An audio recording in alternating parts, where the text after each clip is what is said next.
Ashamaa akkam jirtu kabajamtootaa fi daawwattoota koo Dr. Obsaan jedhama. Egaa har'as viidiyoo isin barsiisa jedheen yaadee qabadheen isiniif dhiyaadhee jira. Faayidaa walqunnamtii saalaa isin hunduu ni beektan jedhee abdii godha. Walqunnamtiin saalaa mi'aawaa ta'e mana diigame ijaaruuf, jaalala qabbanaa'e ho'isuuf, yeroo mi'aawaa ta'e dabarsuuf baay'ee barbaachisaa fi murteessaadha. Kanaaf irraa baradhaa sagantaa keenya kan har'aa irratti rakkoo dhiirota hedduu fi akkasumas shamarran hedduudhaaf barnoota fi furmaata ta'a jedhee yaade qopheesseen isiniif dhiyaadheen jira. Itti dhiyaadhaa, irraa baradhaa. Akkasuma peejii kiyya subscribe gochuun maatiinaaf ta'a jecha gara sagantichaatti dabrinaa. Egaa shamarran dafanii ficcisiisuuf karaa hedduu jira. Yeroo hedduu shamarran dhiiraan walqixa hin fixanii, dhiironni ariitiidhaan fedhii ofii fixatanii yookiin dafanii dhangalaasuu kana hambisuu fi shamarran daqiiqaa 4 keessatti ficcisiisuuf isin gargaara jedhee abdadhaa, irraa baradhaa. Yeroo shamarran gammachiisuu yaannu dhiironni hedduun dogongora raawwatu. Akka dogongora hedduu raawwatan ifaadha. Yeroo hedduu akka isinitti himutti dhiironni tuttuqqii shamarranii malee yookiin walqunnamtii saalaa osoo hin eegalin yaadaan qofa sekoondii 2 keessatti, 2 fi sekoondii 2 hanga sekoondii 4 keessatti qaamni saalaa isaanii ni dhaabbata. Akkasuma walqunnamtii saalaa qophii ta'uu danda'a. Shamarran garuu akka eelee sibiilaati suuta ho'aa walqunnamtii saalaatiif qophii tahaa deemti. Kanaafuu dogoggorri dargaggoota hedduu jarjaraan qaama saalaa isaa ishee keessa seensisuuf jarjaruudha. Kanaafuu wanti murteessaan nuti beekuu qabnu foorii play osoo hin dagatin fedhiin guddaan shamarranii walqunnamtii saalaaf qophii ishee taasisuu danda'u yookiin fedhiin guddaan shamarranii qinxirii irra jira. Kanaafuu qinxirii irratti fookas gochuun baay'ee barbaachisaadha. Egaa isarratti sirritti xiyyeeffannoo gochuun tuttuquun barbaachisaadha. Fakkeenyaaf poozishinii mishiinarii jennee waamnu irratti yookiin inni gubbaa irra tahee isheen immoo jala taatee yookaan walqunnamtii saalaa baratamaa ta'e inni gubbaa isheen jala taatee kan godhamu. Kanarratti kuni yeroo hedduu walqunnamtii saalaatiif hin gorfamu. Maaliif dhiironni yeroo kana godhanitti dafanii fixatu gubbaa ta'anii yoo isheen jala taatee walqunnamtii saalaa godhanitti inni dafee waan fixatuuf hamma dandeessanii yeroo walqunnamtii saalaa gootan harka qinxirii ishee riguu hin dagatina. Harkaan qinxirii jaallatanii rirriguu hin dagatina. Kana gochuun kan isinitti hin tolle yoo ta'e isheen qinxirii ishee akka stimuleet yookaan akka tuttuqtu godhuu fi jajjabeessuu qabdu. Fakkeenyaaf doogi istaayil fayyadamuu dandeessu. Yeroo kana fayyadamtanitti qaamni saalaa dhiiraa gubbaa qaamaa fi qinxirii ishee fi keessa qaama saalaa isheellee tuttuquu fi riguu waan danda'uuf walqunnamtii saalaa mi'aawaa ta'e gochuu dandeessu. Gara biraatiin immoo biyya keenyatti baratamaa ta'uu baatus biyya hedduutti baratamaadha. Kuni maalinni yeroo inni gubbaa ta'e yookaan poozishinii isin feetaniin yeroo walqunnamtii saalaa gootan inni gubbaa ta'e fakkeenyaaf isheen jala taate yeroo inni gubbaa walqunnamtii saalaa godhu isheen ciiftee qinxirii ishee rirriguudha. Qubaan qinxirii ishee rirriguun fedhii ofii sirriitti akka dhufu godhuu dandeessi, isa gargaaruus dandeessi jechuudha. Yoo kana kan gootu tahe inni gubbaan walqunnamtii saalaa gara keessaa jiru qaama saalaa isaatiin godha.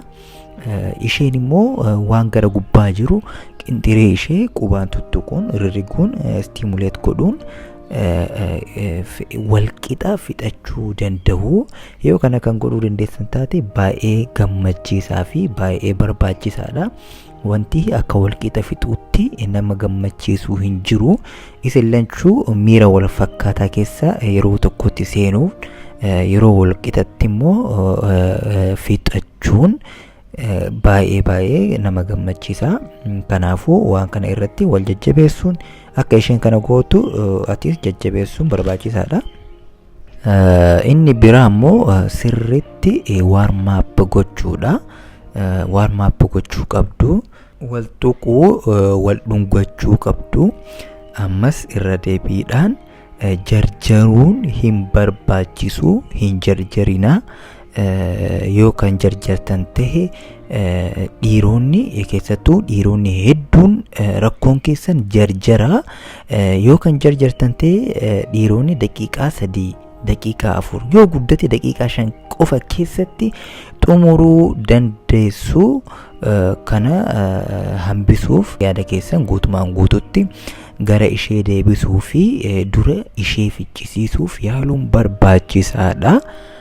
Egaa osoo walqunnamtii saalaa hin eegalin sirriitti wal dhungachuu, wal taphachiisuu, wal arraabuu fi uffata osoo hin baasin ishee ho'isuun barbaachisaadha. Akkuma reefu isiniin jedhe shamarran eelee sibiilaatii suuta ho'aa dhufu. Kanaaf yeroo haala mi'aawaa taheen ishee tuqaa dhuftanitti qaamni saalaa ishee jiidhaa deemaa. Qaamni saalaa ishee jiidhe jechuun walqunnamtii saalaatiif qophii tahaa jirti jechuudha.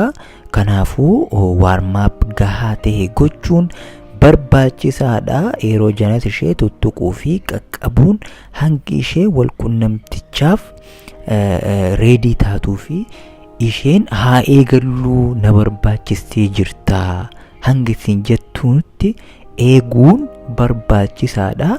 Maaliif akka jarjartee ati isin fixne isinis osoo hin eegalin xumuree akka isheen siin hin jenneef barbaachisaadha. Ishee eeguu fi hanga isheen qixa keetiin yookiin si caala ho'itee fedhii walqunnamtii saalaatiif qophii isheen taatutti ishee eeguu fi jarjarsuu dhabuun baay'ee barbaachisaadha. Dhiironni tokko tokko utaalanii akkuma dhungoo eegalaniin utaalanii gara walqunnamtii saalaa iseerraa uffata baasanii osoo qaamni saalaa isheetu hin jiidhin, qaamni saalaa shamarra takkaa hin jiine jechuun yookaan jiidha hin qabu jechuun goggogaa taanaan walqunnamtii saalaatiif reedii miti jechuudha. Isheen shamarreen fayyaa guutuu takka qabdu takka qaamni saalaa ishee walqunnamtii saalaatiif yeroo isin reedii taatutti jiidhuu qaba. Yookaan rakkoo biraa rakkoo fayyaa wajjin wal qabatu rakkoo biraa yookaan qabaattu ta'e immoo yaala dhayxee argachuu dandeessi. Kanaan ala immoo shamarreen hedduun shamarreen fayyaa guutuu qabdu yeroo qaamni ishee tuttuqamee walqunnamtii saalaatiif fedhii qabaattutti qaamni saalaa ishee ni jiidha.